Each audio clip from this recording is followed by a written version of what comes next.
para mim, me soou com muita surpresa a respeito do Jorge Luis Pinto, técnico da seleção de Honduras e que trabalhou na Costa Rica na Copa do Mundo de 2014.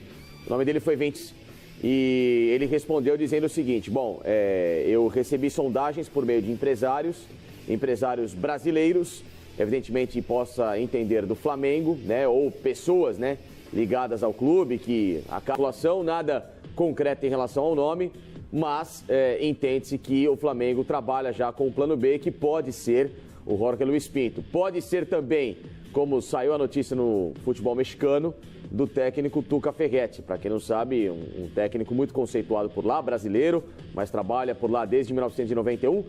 Nunca foi demitido na carreira, o Tuca Ferretti, nunca. Ele passou apenas por 5 clubes no México, está no Tigres desde 2010, já renovou o contrato até 2020, ou seja, pode ser um Alex Ferguson brasileiro só que no México, e tem esse grande estigma no currículo. Só que ele já disse em uma entrevista recentemente o seguinte, quando ele fez a final, inclusive, da Libertadores contra o River Plate em 2015. Não volto para o Brasil, porque lá a cultura é completamente diferente. Aqui eu posso perder, né? Que mesmo assim o pessoal segura, etc e tal. Lá não, lá se eu tomar 3 pancadas, rua. Vou falar, é uma ironia triste, né? Mas se ele quiser mudar o currículo, venha para o Brasil, porque aqui há garantia nenhuma que ele vai conseguir concluir o seu contrato. Agora, o Facincani, pelo que a gente está acompanhando então, as notícias, quer dizer, o Jorge Luis Pinto poderia ser uma opção e agora o Tuca Ferretti é outra. Ou seja, o plano B do Flamengo segue sendo um técnico que trabalha no exterior. Fora do Brasil, lembrando que o Tuca Ferretti é brasileiro, mas ele tem cidadania mexicana. Sim. Então, quer dizer, o plano do Flamengo segue sendo buscar um técnico fora do Brasil. Não recorrer ao mercado interno para substituir o Reinaldo Rueda.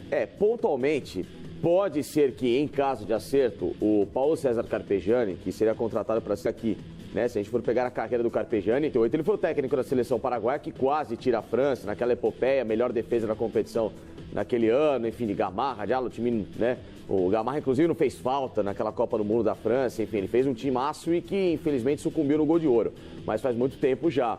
Mas mesmo assim é um técnico de um refino, de uma filosofia diferente. O Flamengo quer manter pelo menos essa linha de raciocínio que o Rueda trouxe nos últimos meses. Um cara que pensa um futebol um pouco mais estudado e não de uma forma mais pontual, não daquela forma mais simplista do futebol brasileiro. Então seriam aí as opções mais, pelo menos, requintadas de mercado, sem contar, claro, um plano D que poderia ser o Cuca. Mas aí o Cuca é um cara mais caro em relação a esses nomes e que tem um estilo de jogo diferente, muito até em relação a Reinaldo Rueda, Jorge Luis Pinto, o próprio Carpegiani, Tuca Ferretti, é um treinador de uma outra escola de futebol. Vamos ver, né, até que ponto. O Cuca tem uma certa rejeição devido ao último trabalho dele no Palmeiras e em 2009, na passagem dele no Flamengo, né, que acabou sendo mandado embora e depois o Flamengo engrenou para o título nacional. Agora, Facincani, a gente já viu que a novela Reinaldo Rueda ainda vai ganhar mais alguns capítulos, né? A gente vai seguir de olho nas notícias no Chile, as notícias aqui no Brasil, mas ontem o Flamengo se reapresentou. E a novela Reinaldo Rueda mudou o foco.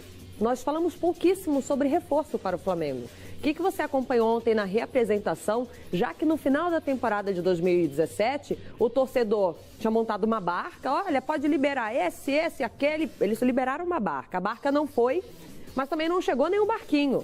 O que a gente projeta para o Flamengo 2017, que ainda não sabe se será Reinaldo Rueda o técnico, não chegou nenhum reforço para a zaga, o meio de campo, o ataque. Enquanto esse navio Reinaldo Rueda não voltar, né, não ancorar nesse porto flamenguista, já que a analogia era um barquinho, um barcão, o Flamengo não vai se posicionar a respeito de reforço, porque seria um pouco incoerente, pelo menos da minha parte, pensando em relação ao assunto, sair contratando no mercado sem ter um técnico, né? Como é que você contrata A, B, C, D e aí não volta o Rueda, vem um outro cara e o cara fala, mas esse cara aqui não sei, mais ou menos.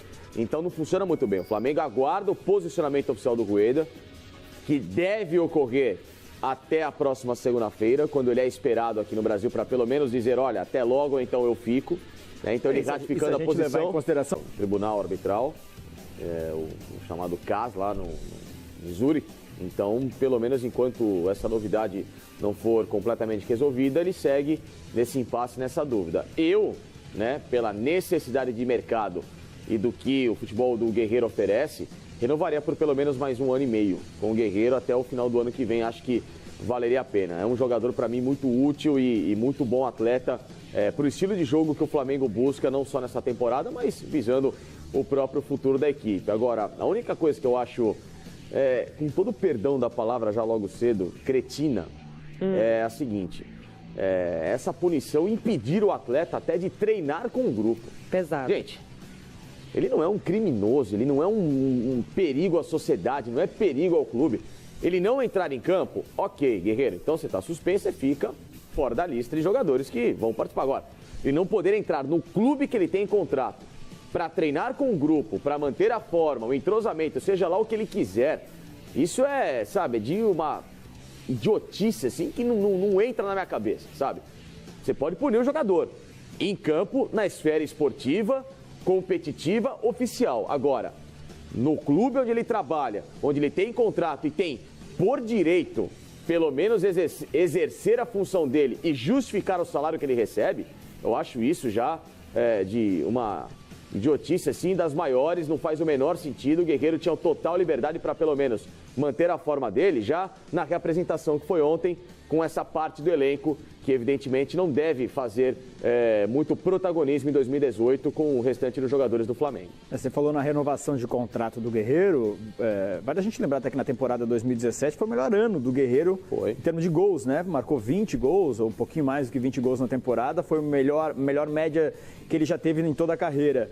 Agora, o Flamengo negocia com o Guerreiro para ver se renova com o Guerreiro, se rescinde esse contrato. Agora, Facincani, o fato é que, renovando ou não, o Flamengo precisa de um centroavante para o primeiro semestre da Libertadores, né? Porque se o Guerreiro voltar a defender o Flamengo, isso acontece só depois da Copa do Mundo. Até lá, muita coisa tem para acontecer. Tem Campeonato Brasileiro as primeiras rodadas, tem Libertadores a fase de grupos. O Flamengo também não pode ficar esperando pelo Guerreiro. Precisa ir ao mercado e trazer um jogador do mesmo quilate do Guerreiro, da mesma importância, da mesma presença que o Guerreiro tem. E mais do que tudo, o Guerreiro também é um ídolo, né? Das crianças, um ídolo da torcida. Não foi aquele jogador super vitorioso como ele foi no Corinthians, mas ele teve um papel importante em muitos jogos, né? E foi fundamental na conquista do Carioca no passado, fez gols importantes na Libertadores, embora o Flamengo não tenha passado da fase de grupos, mas é um jogador importante, né? Não tenha dúvida, o Guerreiro é um ótimo jogador. Bom, pelo menos na minha opinião, né? Tem muito flamenguista que torce o nariz em relação ao nome do Guerreiro. Ele não é tão artilheiro, ele é um cara que poderia ser mais... Mas muito pelo contrário, eu acho que com ele em campo a mecânica de jogo é completamente diferente. Agora, pra mim o 9 do Flamengo tá lá.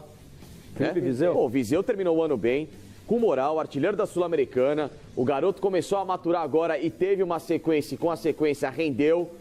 Mantém o próprio Viseu, faça um time competitivo e seguro defensivamente para que o ataque possa render. Não adianta nada você contratar Messi, Cristiano Ronaldo, Bale, todo mundo, Luizito Soares, e sua defesa é uma peneira. Né? Em relação ao Viseu, eu só faço uma ressalva aqui. O Viseu, apesar de novo, ele se lesionou bastante ano passado, ou sentia bastante, ou cãibra, a musculatura travava, ele estava sempre sentindo. Eu me lembro bem quando o Reinaldo Rueda, um dos jogos, falou: não, filho, é um jogo importante, vai e aguenta. E aí tem Campeonato Carioca, que já começa agora dia 16, aí Campeonato Brasileiro e a Libertadores, que não é quando o Flamengo começa, mas já começa agora dia 31. Ou seja, é uma pressão, uma responsabilidade para um menino muito novo que desencantou na reta final do campeonato. O Flamengo tem que correr contra o tempo para achar alguém para fazer a sombra no Viseu, até para que ele continue desenvolvendo um bom futebol. Porque hoje a sombra do Viseu é o Lincoln, né? Garoto de 16, 17 anos. Que jogou 5 minutos em 2017. Eu acho que assim, não dá para colocar, claro, toda a responsabilidade do ataque no Viseu. Mas ele engajado nesses jogadores que tem no ataque, na sequência, ele pode render e melhorar o lado físico, vai ter uma pré-temporada. Ele já está adaptado ao estilo que foi Rueda, né? De ser o técnico do clube nesse final. Então, toda essa engrenagem, para mim, Lívia, vai fazer com que o Viseu se desenvolva legal. Eu concordo, não pode colocar toda a responsabilidade, mas a partir do momento que ele é o único 9, a responsabilidade bacana, vai pressionando o homem, tá aqui, tá feliz, acordou cedo só para isso, né?